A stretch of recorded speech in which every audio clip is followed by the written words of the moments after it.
And welcome back to the Average White Guys. My name's Alex Haynes, one of the owners of A Squared. We own a marketing company and we just launched a new program called Get Noticed. We help train you on how to get noticed online and turn likes into dollars.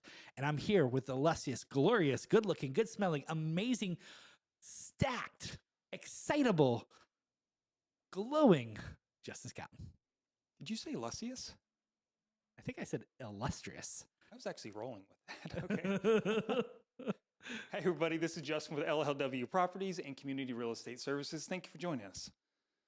And Justin, what are we talking about today in this podcast? Which is going to be a little bit different, and I'm excited, but I want our audience to know before we jump into this, what are we talking about? The other side of sales.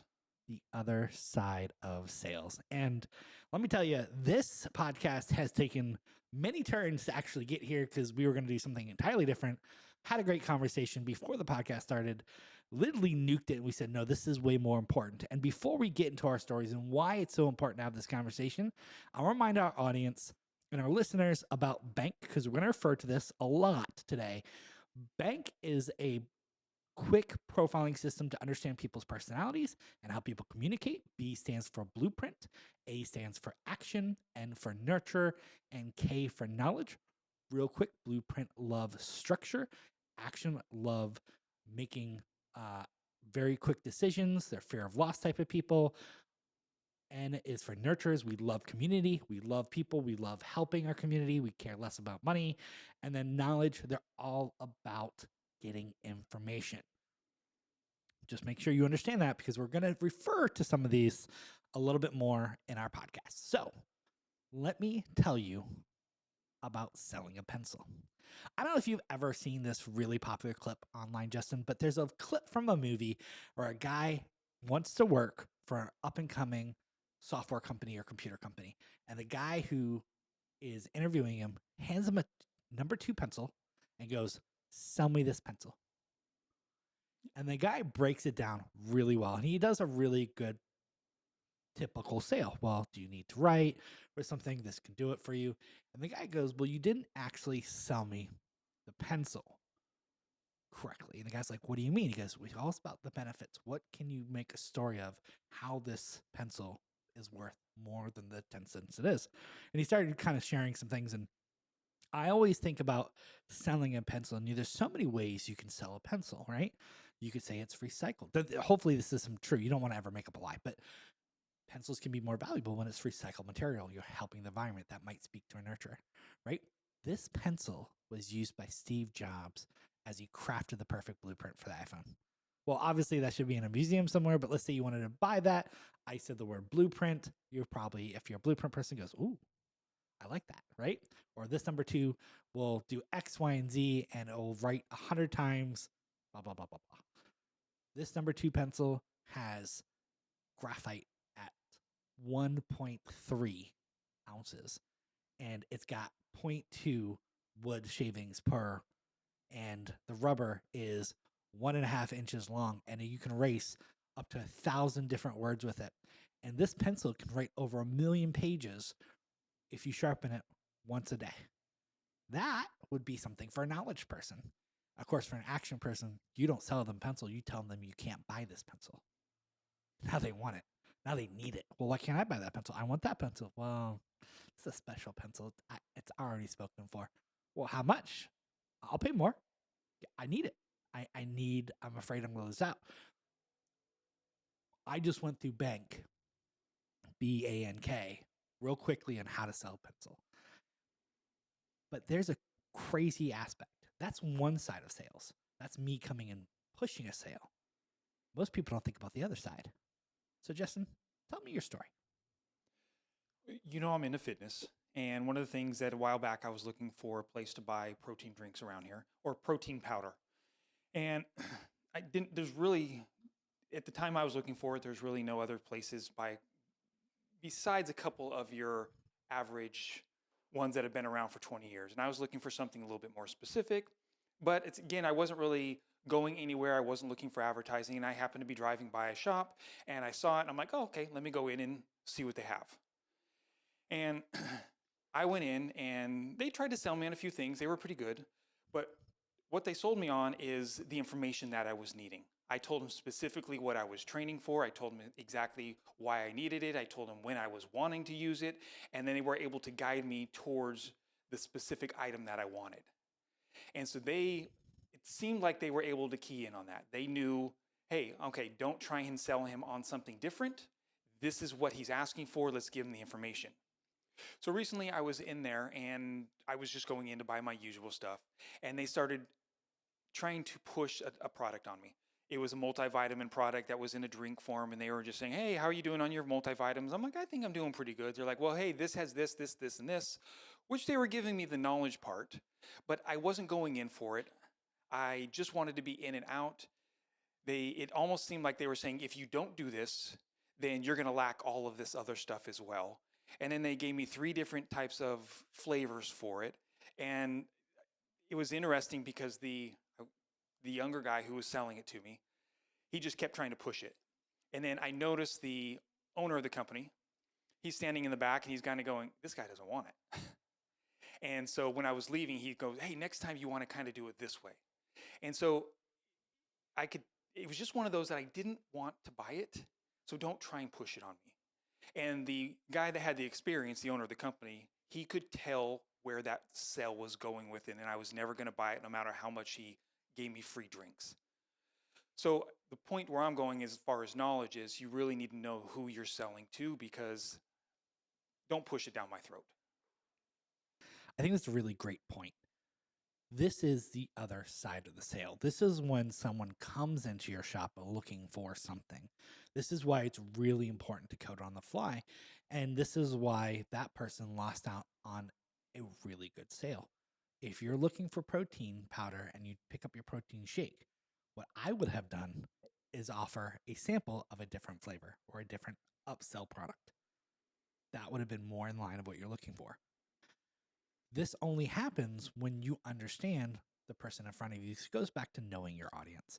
And I think tonight we're going to have a conversation about the other side of a sale, because a lot of times we will sell our native language. We'll sell in our native language, and we don't ever think to stop, step back, and look at our audience. Because when we think of marketing, that's only when we really ever consider how we're communicating to people.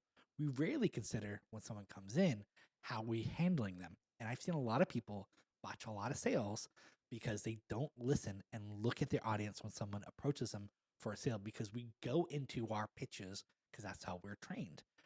When I was working for a company, I'm not going to say the name of it, I thought I was selling a good product. Turned out there's a lot of misinformation. This company's been sued multiple times because people got sold on something they didn't get. They didn't follow through on a lot of their promises. I found this out much later, and I was devastated. To the point, it really affected how I do sales. I used to be very, very action oriented when it comes to sales. Push sales, try to help people really get the best product for them. It was such a betrayal that even to this day, even though we do a lot of marketing for other people, when it comes to me pushing a sale, I'm very relaxed, almost too relaxed. We've actually lost sales because we didn't push it hard enough. Someone would scoop a sale from under us because they try to do something that was a little bit cheaper or promise something they didn't fulfill. A lot of times people would end up coming back to us because we always deliver, and people would get quick sales because they would use sales tactics that I should be using. I just didn't, because I felt that wasn't, in the end, really going to help my customers.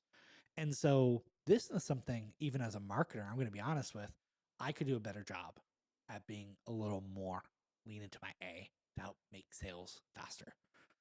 But once again, this is about really understanding your audience. So Justin, as a knowledge type, I think a lot of times people underserve your personality. Explain to people what you like when it comes to marketing, when it comes to when you walk in, and expectations. And here's a little bit of information people didn't know. Justin, you're married. You have kids. Does this affect how you buy? It does in 2 different things. So if it's just me going in to buy something, or you're handing me a flyer or anything like that, I'm a get to the point of this. I want some bullet points. I want to know what the product can do and what the product maybe can't do as well. My wife, on the other hand, is not that way. She is more of the nurturer. She is one of those that's can be sold a little too easy sometimes. And so, but if we're going into something together and you got somebody that's pushy and she's not feeling comfortable, I'm walking away right at that moment. The minute you're making my wife feel uncomfortable, we're done because I'm going to be going into a protective mode. So it's it's a balancing act of trying to figure out the two personalities and how you act with that. So that's why I think the personality coming into it and knowing how to sell to that person or the multiples is difficult and where you need to focus your attention to.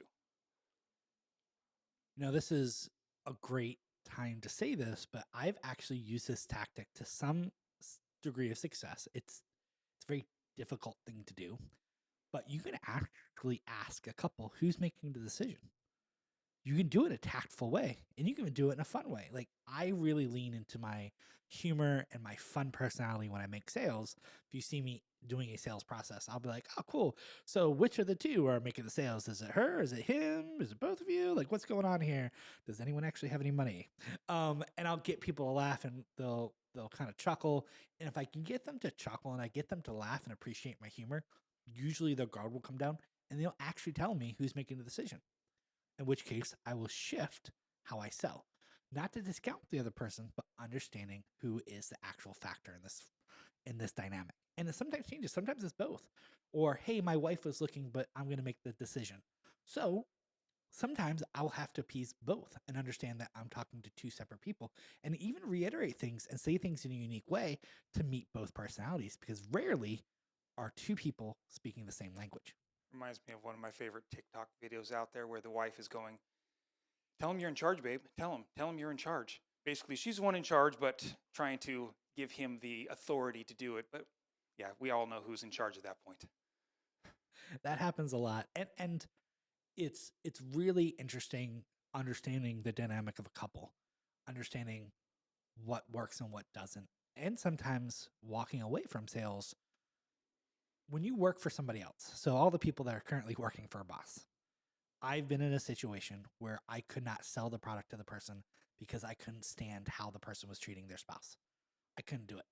And the individual who wanted the product, which was the spouse, was being verbally abused by the other.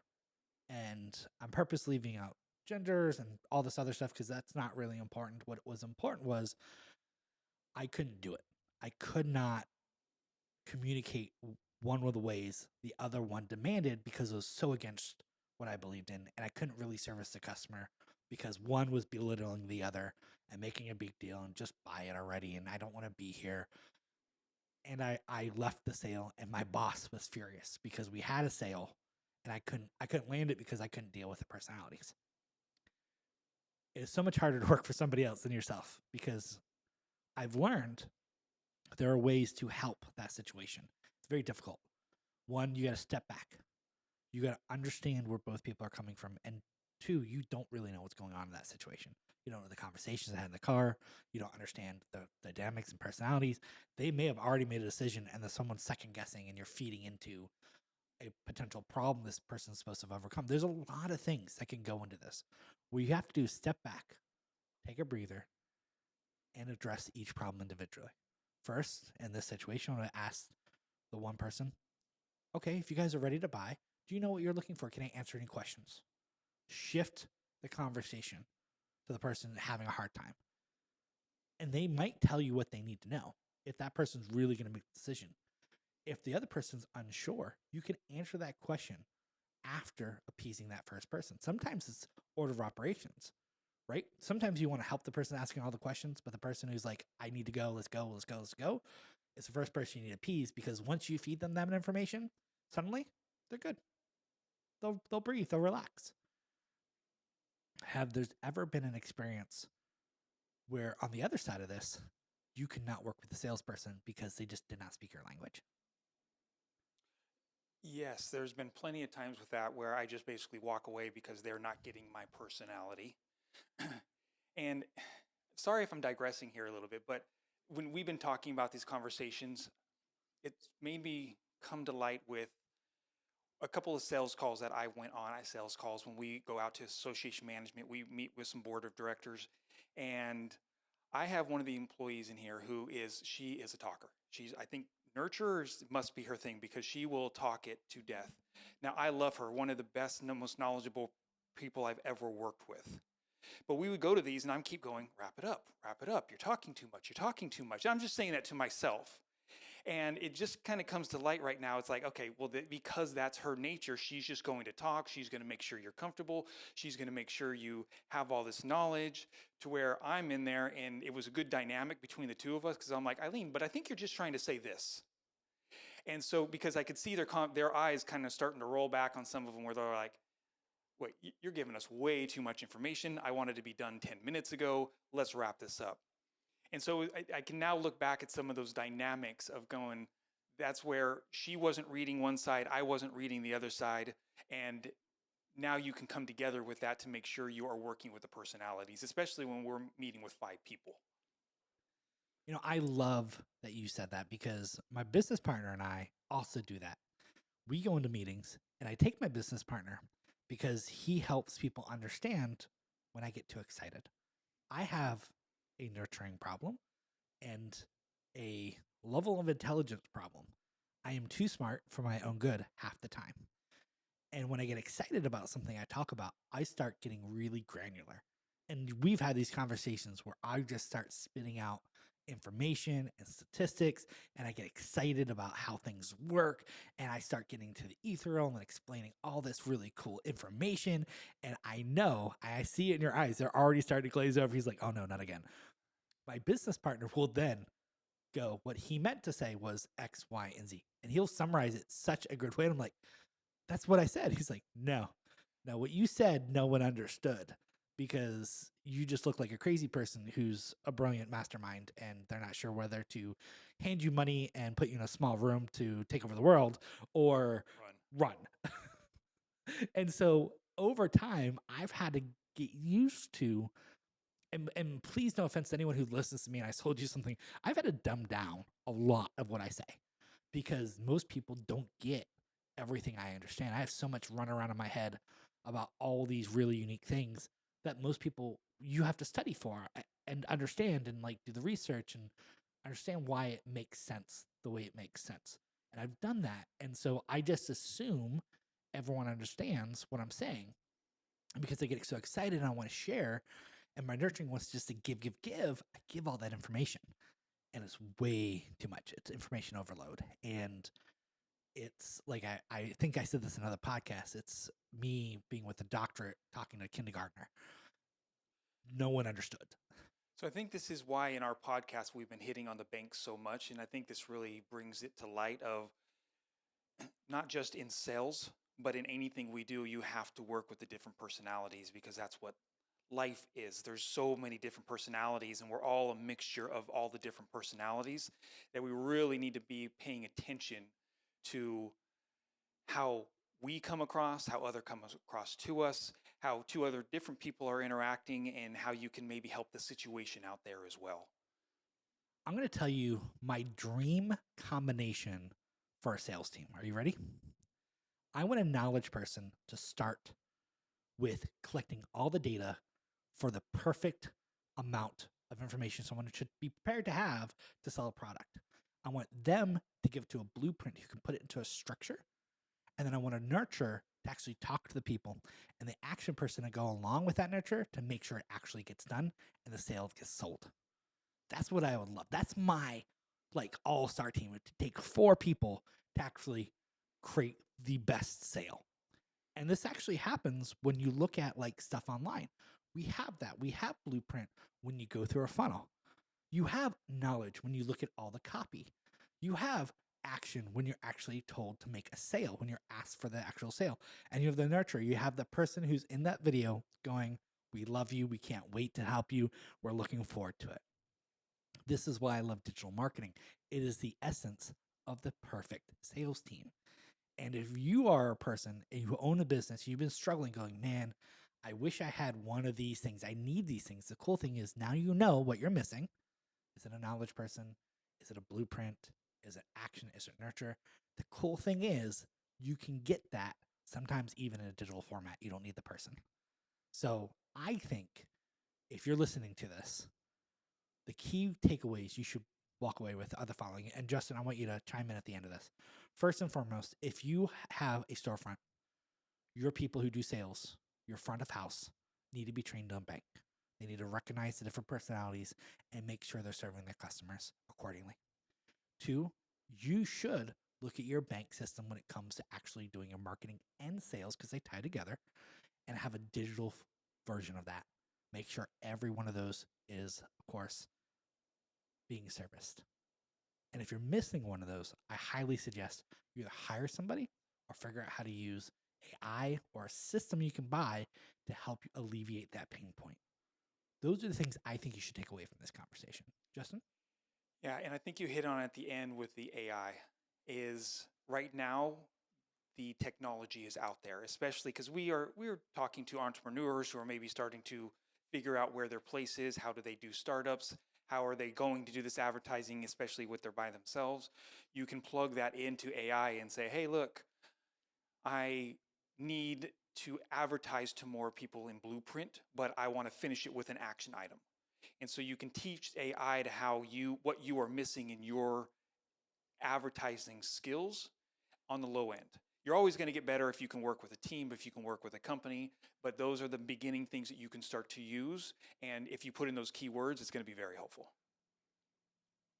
I think that's great. I think you nailed it right on the head. And to all the listeners out there, if you're listening to this podcast, we do encourage you to try different things, have conversations, go to a networking event. You never know who you're going to meet. Maybe you'll find that perfect marketing person you want to work with. Be open to working with people, be open to using AI. We really do believe that your company can thrive and make it. You know, the 5-year mark is where most businesses go out of business. We believe you can go by beyond that. We believe you can go 10, 15, 20 years. We believe you can create a legacy company if that's so your desire. Or if you want to sell your company for millions of dollars, it is a possibility. It is not outside the grasp that you can have. But to get there, you got to focus on making sure your customers are happy. And one of the ways we help people do that is by teaching them this bank system. We want you to have an amazing week. We believe that you can go out and make change in community and help someone. So make sure you give a like to this video, you share it with another person you think could actually benefit from this. And as always, we hope you have a great day. Thanks, and we'll see you next time. We are The the Average White Guys.